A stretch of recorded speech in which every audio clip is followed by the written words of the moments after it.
저는 요즘에 굉장한 시험 가운데 있습니다. 어떤 시험이냐면요, 줄임말과 신조어에 대한 시험 가운데 있습니다.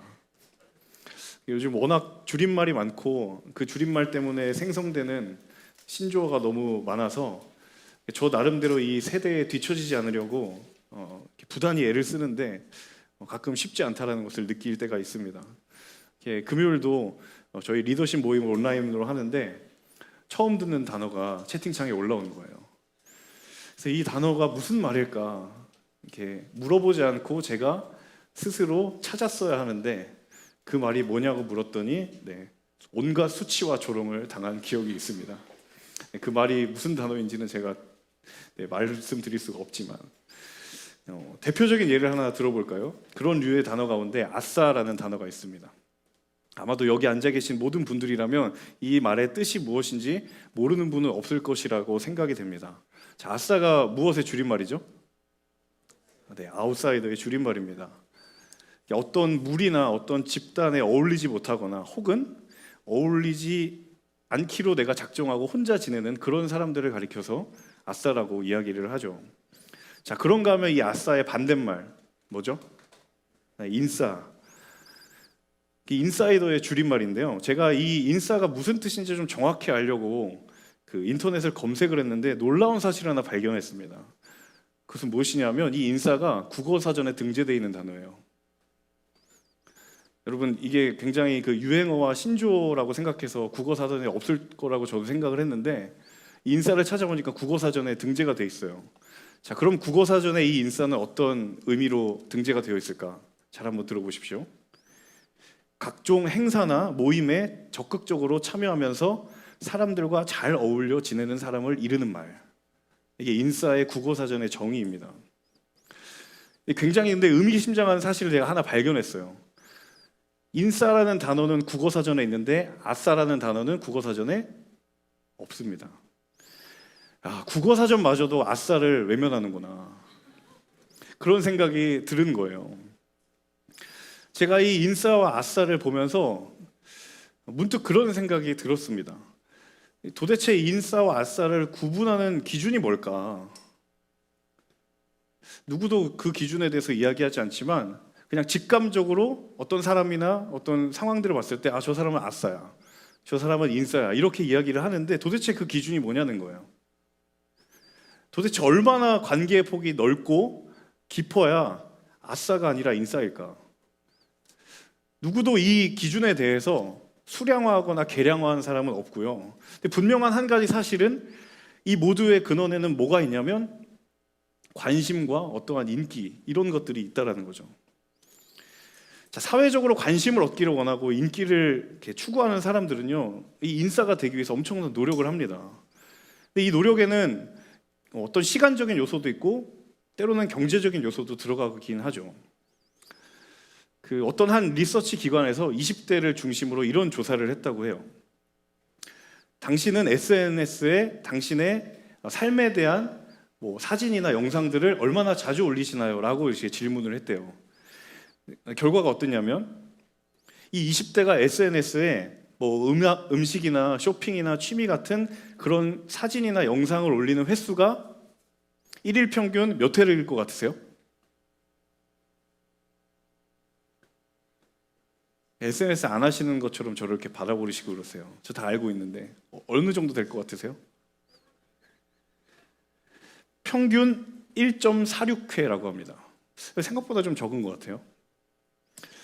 이 심리학의 영역에서 SNS를 굉장히 많이 연구를 요새 하는데 심리학에서는 사람이 인기나 관심을 얻기 원하는 것에 대해서 그 인간이 가지고 있는 굉장히 지극히 자연스러운 본능이다라고 이야기를 합니다. 근데 중요한 사실은요, 그런 인기와 관심이 권력이다라고 착각하기 시작하는 순간부터 그 사람과 관계에 여러 가지 문제들이 생긴다는 거예요. 그러니까 내가 추구하고 있는 사람들이 추구하는 인기나 관심이 힘과 권력이라고 생각할 때부터 그 관계나 집단에 어떤 문제들이 생긴다는 거예요. 이것에 대해서 미국의 어떤 임상 심리학자가 미치 프린스틴이라는 한 교수가 이런 책을 썼는데요. 제목이 굉장히 흥미롭습니다. 모두가 인기를 원한다. 책 제목이에요. 이 책에서 그런 현상에 대해서, 사람들의 그런 현상에 대해서 이 모두가 인기를 원한다라는 이 책에서 이 교수님이 이렇게 이야기를 합니다. 잘 한번 들어보세요. 우리가 다른 사람들과 평등하게 연결되어 있다는 근본을 망각한 순간 우리 안의 DNA는 타인을 우등하거나 열등한 존재로 분류한다. 그러니까 우리가 다른 사람들과 평등하게 연결되어 있다는 그 근본 사실을 망각하거나 혹은 부정할 때 어떤 일이 일어나느냐, 다른 사람을 더 낮게 여기거나 나보다 덜하게 여기거나 이런 차별의 의식들이 생겨난다는 거예요. 저는 이 말을 좀 다르게 한번 표현해 봤어요. 나나 저 사람이 다르지 않다라는 그 사실을 망각하는 순간에 그런 일이 일어난다는 거죠.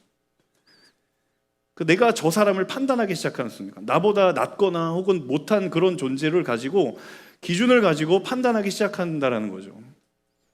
근데 저는 이 말을 보면서 또 한 가지 생각이 들었어요. 이 책에서 말하는 다른 사람을 그렇게 판단하는 시선이 과연 타인에게만 해당되는 것일까? 사실 이것이 타인을 바라보는 나의 시선인 것처럼 보이지만 사실 이건 조금만 더 들어가 보면 타인에 비추어진 나를 향한 시선이기도 한다는 거예요. 그럼 오늘 말씀의 제목이 굉장히 도발적이죠. 오늘 말씀의 제목이 뭐죠? 네, 목사님이 설교 가지고 장난하나라고 생각하시는 분이 계셨을 수도 있는데 진정한 인싸되기입니다. 혹시 이 말씀을 들으면서 목사님 저는 별로 인싸에 관심이 없고 그냥 아싸로 지내는 게 좋아요 라고 생각을 하고 계신다면 제가 뭐라고 드릴 말씀은 없지만 조금만 우리가 마음의 문을 열고 설교를 들어보시면 미처 우리가 깨닫지 못한 것들 그리고 하나님께서 이 현실의 상황 가운데 주시는 하나님의 마음을 알게 될 거라고 생각합니다. 오늘 말씀은 지난주의 본문의 상황과 이어지는 맥락 안에 있습니다. 사도 바울이 애정과 열정을 쏟아부어서 세운 교회가 고린도 교회였어요. 안타깝게도 그 교회에 자신이 세웠던 리더십들로부터 자신의 권위에 대한 도전과 공격을 숱하게 받았습니다. 당신이 과연 사도가 맞느냐라는 그런 질문에 평생을 시달렸던 사도 바울이었죠. 사실 사도 바울이 여러 차례에 걸쳐서 그리고 여러 가지 방법으로 내가 하나님의 특별한 은혜와 부르심으로 사도가 되었다라는 것을 곳곳에서 고백을 합니다. 근데 문제는 그 고백이 그들에게 잘 받아들여지지 않았다라는 거죠. 조금 더 정확히 말하면 받아들여지지 않으려는 것이 아니라 그들이 받아들이려고 마음을 먹지 않았던 거예요. 설상가상으로 이 고린도 교회에 거짓 교사들이 침입해 들어오고 그 사람을 중심으로 이전에 그런 생각을 가지고 있던 사람들을 현혹하기 시작합니다. 그래서 극도로 바울을 향한 그 의심과 비난이 극에 달하고 있는데 여러분 이미 내가 믿지 않기로 결단을 하면 아무리 좋은 말해도 그 사람에게 들려지지 않잖아요. 그러니까 바울을 받아들이지 않기로 이미 마음에 작정을 했기 때문에 바울이 어떤 이야기를 해도 먹히지 않는 거예요. 바울이 아무리 자신을 변호하고 내가 왜 사도가 되었는지 어떻게 하나님 나를 사도로 세우셨는지 그렇게 그들의 의심과 비난을 풀어주려고 해도 듣지 않았어요. 여러분 그들이 바울을 어떻게 깎아내리는지 고린도후서에 보면 굉장히 적나라한 이야기가 있습니다. 고린도후서 10장 10절 한번 같이 읽어볼까요? 함께 읽어보겠습니다. 어떤 사람들은 말하기를 그의 편지들은 무게가 있고 힘이 있으나 직접 대해보면 약하고 말도 시원치 않다라고 말합니다. 이 무슨 얘기입니까?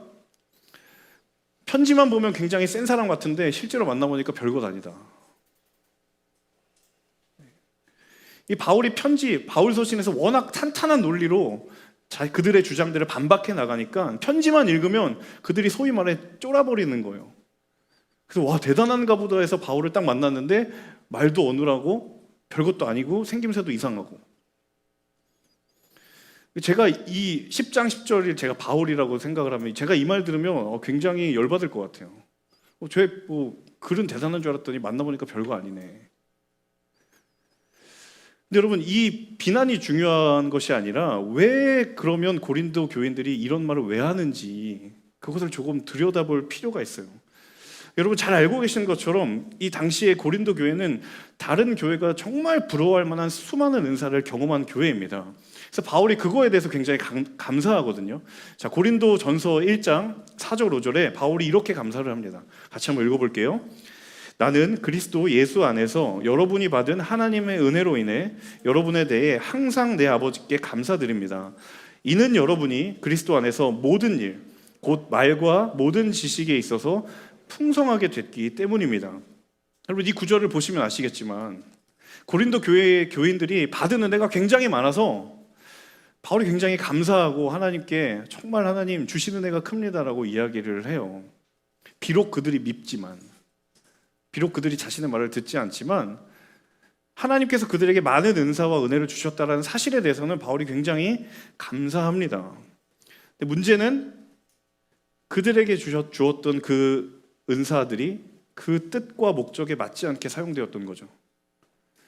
교회 내에 워낙 다양한 은사를 지닌 교인들이 많다 보니까 매 주일 예배의 자리가 하나님을 예배하는 자리가 되는 것이 아니라 각자 자기 받은 은사를 뽐내는 이 자기 어필의 현장이 되어버렸어요. 요즘 말로 말하면 여러분 인싸 중에 인싸를 뭐라고 그러죠? 핵 인싸죠. 고린도 교회는 그 당시에 핵 인싸의 집결지였어요. 신앙의 핵 인싸들, 방언받은 사람들, 치유의 은사 받은 사람들, 수많은 은사 가진 사람들이 교회에 와서 자기 은사를 막 뽐내는 거예요. 주일 예배 진행되고 있는데 갑자기 난데없이 방언을 이야기하는 거예요. 동네에 아픈 사람 데리고 와서 자기가 막 안수하더니 막 낫는 역사를 막 과시하면서 보여주는 거예요. 자, 그런 일들이 수없이 일어나다 보니까 이 고린도 교회 교인들에게 지배되었던 생각 중에 하나가 무엇이냐면, 바울이 만약에 우리를 이끌어가는 리더십이라고 하면 적어도 그 사람에게는 우리에게 없는 어떤 놀라운 무언가가 있어야 되지 않겠느냐라는 생각을 하기 시작한 거예요.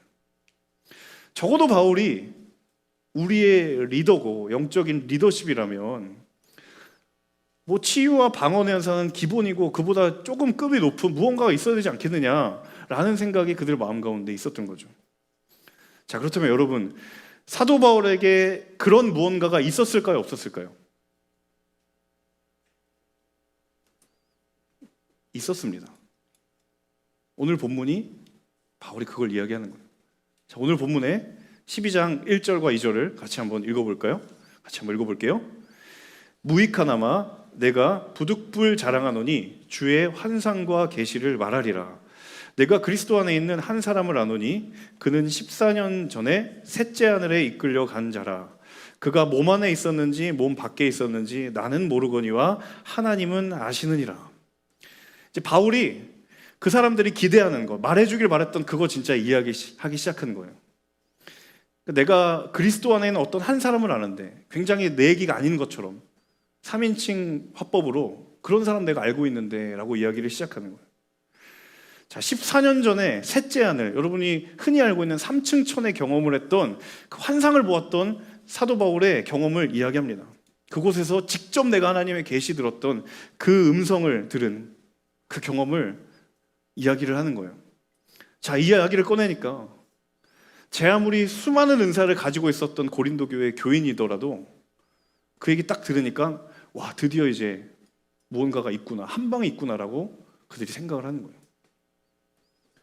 드디어 그들의 영적인 공격이 잠잠해질 수 있겠구나, 이제 바울의 권위가 제대로 설 수 있겠구나라는 생각을 충분히 그들이 할 수도 있고 바울에게도 할 수도 있는 거죠. 자, 그런데 본문을 보시면 사도 바울이 이 말을 굉장히 어렵게 꺼내고 있다는 것을 알 수 있어요. 자, 우리 방금 읽었던 구절 중에 1절을 다시 한 번만 읽어볼까요? 자, 1절 다시 한번 읽어보겠습니다. 무익하나마 내가 부득불 자랑하노니 주의 환상과 계시를 말하리라. 어떻게 자랑한다고요? 정말 무익하다, 정말 쓸데없고 내가 부득불, 내가 정말 말 안 하려고 했는데 참다 하는 거다. 지금 이런 바울의 뉘앙스가 이 본문에 있는 거예요. 조금 더 적나라한 표현은 메시지 성경에 있는데 메시지 성경은 이렇게 이야기합니다. 같이 한번 읽어볼게요. 여러분 때문에 나는 이런 식으로 말할 수밖에 없습니다. 나는 본의 아니게 이렇게 말하는 것입니다. 적나라하게 표현하자면 내가 너희들 때문에 이야기하는 거라고. 내가 정말 이 말 하고 싶지 않고 이건 내 의지와 상관이 없지만 내가 정말 본의 아니게 이렇게 말하는 거라고. 이런 말 내가 정말 하기 싫어하는데 이 말 내가 진짜 안 꺼내려고 하는데 너희들 때문에 말하는 것이다. 내가 지금 말을 하고는 있긴 하지만 할 수만 있다면 이 말 하고 싶지 않다. 무익하다. 마치 저희 아들이 저한테 씨름하자고 덤볐을 때 제가 그 아들을 이기겠습니까? 제 힘으로? 마음껏 져주거든요. 근데 저희 아들은 착각을 해요. 자기가 힘이 센 줄 알아요. 내가 정말 이런 말 하지 않으려고 하는데 내가 너보다 힘세다 이런 말 안 하잖아요. 지금 사도 바울의 심정이 이런 거예요. 와, 진짜 내가 입만 열면 너희들 다 제압할 수 있는데 내가 진짜 이런 말 안 하는데 이제는 좀 내가 어쩔 수 없이 한다. 지금 이런 심정으로 자기가 보았던 환상과 계시를 이야기하는 거예요. 그런 바울의 심정이 이 말에 녹아져 있는 거예요. 자, 여러분 상식적으로 한번 생각해 보면 바울이 이 환상과 계시에 대한 이야기를 하면 그것이 바울에게 유익한 일일까요? 무익한 일일까요? 대단히 유익한 일입니다. 왜냐하면 은사를 아무리 많이 받아도 이런 은사를 경험한 사람 없거든요. 이 말을 하면 자신들을 향한 그들의 불신을 무너뜨릴 수 있어요. 권위를 세울 수도 있다고요. 근데 왜 바울은 이 말을 하면서도 후회하고 불편해할까? 도대체 무슨 마음을 가지고 있길래 이렇게 어렵게 말을 하는 걸까? 자, 고린도후서 12장 5절에서 6절에 오늘 본문 가운데 바울이 그 이유에 대해서 이야기를 합니다. 같이 한번 읽어볼게요. 내가 이런 사람을 위하여 자랑하겠으나 나를 위하여는 약한 것들 외에 자랑하지 아니하리라. 내가 만일 자랑하고자 하여도 어리석은 자가 되지 아니할 것은 내가 참말을 함이라. 그러나 누가 나를 보는 바와 내게 듣는 바에 지나치게 생각할까 두려워하여 그만두더라. 바울이 굉장히 소심해요. 1절에서 내가 한번 말해볼게 했는데 불과 5절에 가서 두려워해서 내가 그만두겠다고. 근데 바울이 자기를 변호하기 위해서 자신의 권위를 내세우기 위해서 내가 그런 목적으로 내가 보았던 환상과 계시 이야기하지 않겠다, 자랑하지 않겠다라고 해요. 그리고 6절에 보시면 그런 자랑을 하는 것이 결코 유익하지 않을 뿐더러 그것은 어리석은 자가 되는 길이다라고 이야기합니다. 나는 그런 어리석은 자가 되지 않으려고 한다라는 자기 고백이 그 안에 담겨 있는 거예요. 그리고 사실 바울에게는요, 고린도 교회를 한 방에 제압할 만한 그런 은사도 있었고 그들이 존경할 만한 성경의 풍부한 지식도 있었고 그리고 당대의 지식도 완벽하게 갖추고 있었던 그런 사람입니다. 한마디로 그는 인싸 중에 인싸예요. 핵 인싸라고요. 근데 대다수의 사람들이 그런 인정할 만한 방법을 선택하지 않고 많은 사람들의 시선과 이목을 집중하게 하는 그 길을 가지 않은 단 한 가지의 이유는 무엇인가? 저를 같이 따라해 볼까요? 하나님이 세상에 드러나는 방법은 다르기 때문이다. 다시 한번 따라해 봅시다. 하나님이 세상에 드러나는 방법은 다르기 때문이다. 많은 고린도 교회 교인들이 그렇게 생각을 했어요. 세상이 요구하는 대로 말했을 때, 세상이 존중하고 집중하는 대로 원하는 대로 내가 행동했을 때 그때 가장 하나님이 효과적이고 극적으로 드러날 것이다라고 많은 사람들이 생각을 했지만 사도 바울은 그렇게 생각하지 않았다는 거예요. 하나님이 세상 가운데 드러나는 방법은 세상이 알고 있는 그런 방법과 다르다라는 거예요. 여러분, 한때 한국교회를 광풍처럼 휩쓸었던 하나의 키워드가 있었습니다. 그것은 바로 고지론이에요. 고지론. 여러분, 전쟁을 하다 보면 높은 지대에 올라가면 그 전쟁에서 유리한 고지를 점할 수 있다라는 게 고지론입니다. 근데 이게 똑같이 신앙의 영역에 적용이 되었어요. 세상 속의 그리스도인들이 세상을 변화시키고 정말 하나님이 원하시는 그런 영향력을 발휘하려면 세상의 영향력에 있는 한가운데 가야 된다는 거예요. 세상의 권력의 고지에, 세상의 재물의 고지에 가야 된다는 거예요. 당시에 이 메시지가 수많은 청년들에게 큰 도전이 되었고 굉장히 센세이션을 했습니다. 근데 시간이 흐르면서 이 이야기에 대한 반성적인 생각들이 나오기 시작했어요. 이미 그 이야기를 하기 이전에도 수많은 크리스천들이 대한민국 사회의 고지에 다 올라가 있었어요. 정치, 사회, 문화, 경제 다방면의 자리에 그런 수많은 영향력을 끼칠 만한 크리스천들이 진출을 했는데 왜 그런데 사회는 여전히 하나님이 기뻐하지 않는 모습들로 팽배한 것일까? 그런 반성적인 질문들이 한국교회 안에 일어나기 시작했어요. 그래서 이 고지론에 대한 신앙적인 대안이 등장했는데 그 이론은 바로 미답지론입니다. 자, 미답지, 가지 않은 곳. 남들이 알아주지 않고 주목하지 않은 곳에서 묵묵히 크리스천답게 그런 삶을 살면 언젠가 반드시 그 일이, 그 열매가 드러날 것이다라는 생각을 하기 시작한 거예요. 자, 여러분, 이 두 가지 중에 어느 쪽이 맞다고 생각하십니까? 아무리 눈치가 없어도 제가 전자를 이야기하진 않겠죠. 결론은요, 이 두 가지 어느 한쪽도 선택할 수는 없다라는 거예요. 여러분, 고지론이 가지고 있는 분명한 약점과 한계가 있습니다. 고지에 오르는 과정 중에 많은 사람들이 하나님의 공의와 정의로운 절차들을 다 무시하고 올라갔어요. 근데 거기서 하나님이 원하시는 일을 할지언정 그 과정이 하나님이 기뻐하시지 않았기 때문에 수많은 부작용들이 많이 있었죠. 자, 그렇다고 해서 두 번째 이 미답지론, 가지 않은 길, 우리가 정말 낮은 곳에서 섬겨야 한다는 그런 주장이 대안이 될까? 이렇게 이야기를 하면 수많은 사람들 속에 그런 물음이 있어요. 자, 그러면 내가 단지 교회 다닌다는 이유 때문에 세상의 최고가 되는 것, 사회적으로 인정받는 것을 부정해야 되는 것인가? 나는 그냥 별 볼 일 없는 자리로 가서 크리스천답게 살아야 되는가? 이것이 과연 옳은 것인가? 크리스천이라고 해서 무조건적으로 성공을 지향해야 되는 것이 과연 맞는 일인가? 라는 생각이 든다라는 거예요. 그런 측면에서 이 두 가지를 다 선택할 수 없다라는 겁니다. 여러분, 산이나 계곡에 가면요, 한 번쯤은 다 폭포를 보신 적이 있을 거예요. 근데 이 폭포의 규모와 강도를 결정하는 기준 중에 하나가 무엇이냐면 바로 낙차입니다. 높이의 차이예요. 폭포는 높은 곳에 있을수록 위력이 세집니다. 그래서 여러분, 그 낙차의 차이를 이용해서 전기를 내잖아요. 수력 발전을 하잖아요. 낙차가 크면 그 힘이 강력하게 전달이 됩니다. 자, 여러분, 근데 높기는 한데 그 물이 떨어지지 않으면 어떻게 될까요? 엄청나게 높은 곳에 물이 있는데 그 물이 떨어지지 않으면 과연 그것이 강력한 힘을 가지고 있는 폭포라고 말할 수 있느냐라는 거예요.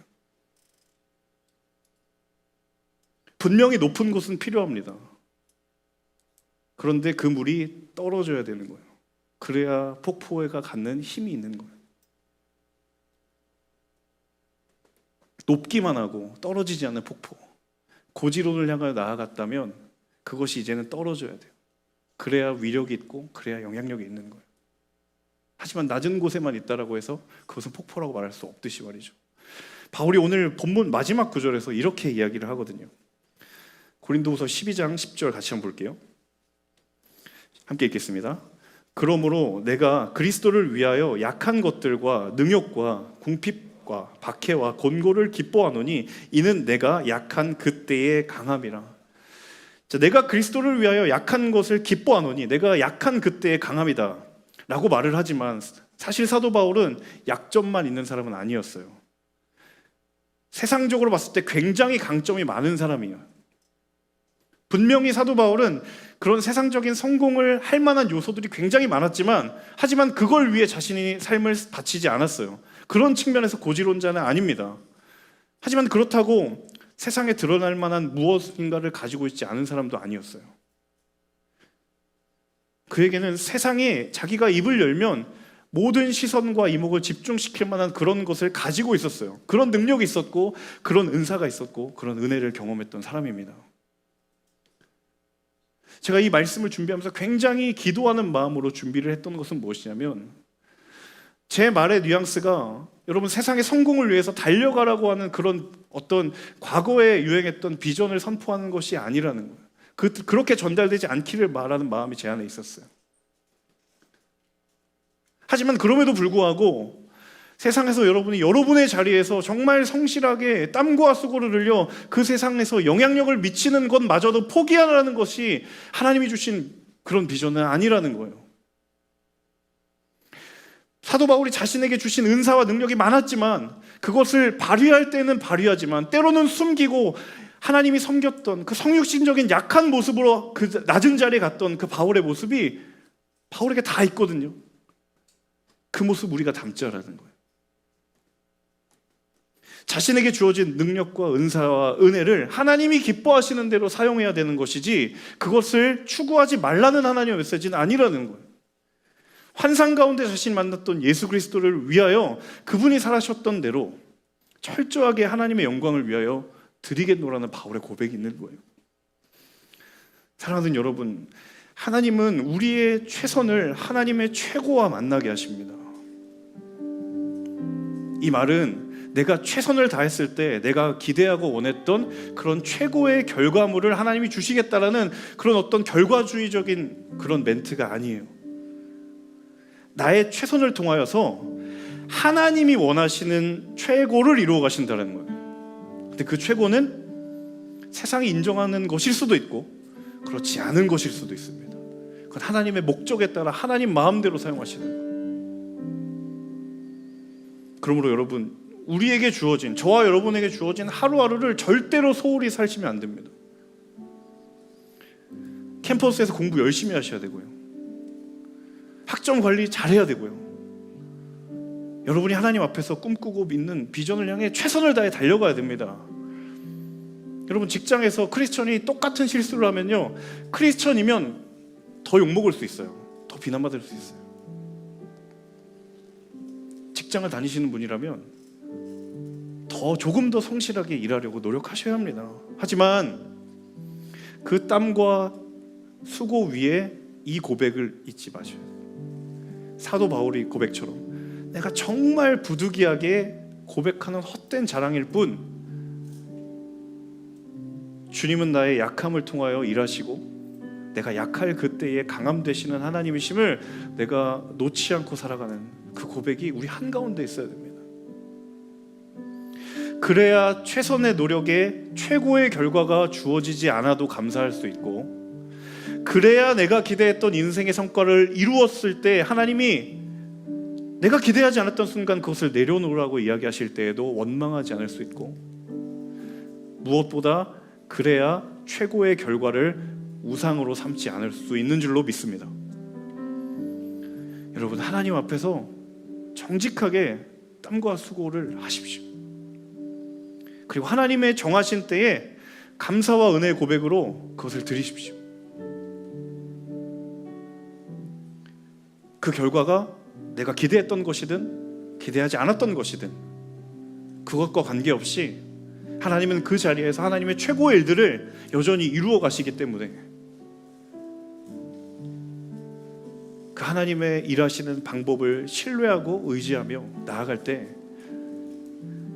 저와 여러분의 인생이 가장 아름답게 빛나게 될 줄로 믿습니다. 이것이 하나님께서 기뻐하시는 진정한 인싸의 길입니다. 함께 찬양하며 나아갔으면 좋겠습니다. 주님, 홀로 영광 받으시고 모든 이름에 뛰어난 이름 가운데 나의 인생을 통하여 주님만 높임받아 주시옵소서. 내가 사회적으로 인정하는 최고의 자리에 있든 그것이 아니든 그것과 상관없이 하나님은 내 삶의 최선을 통하여 하나님의 최고를 이루어 가실 줄로 믿사오니 하나님, 내가 그 주의 영광을 위하여 살아가는 믿음의 인생들 되게 하여 주시옵소서. 우리 이 결단을 가지고 함께 찬양하며 기도하도록 하겠습니다.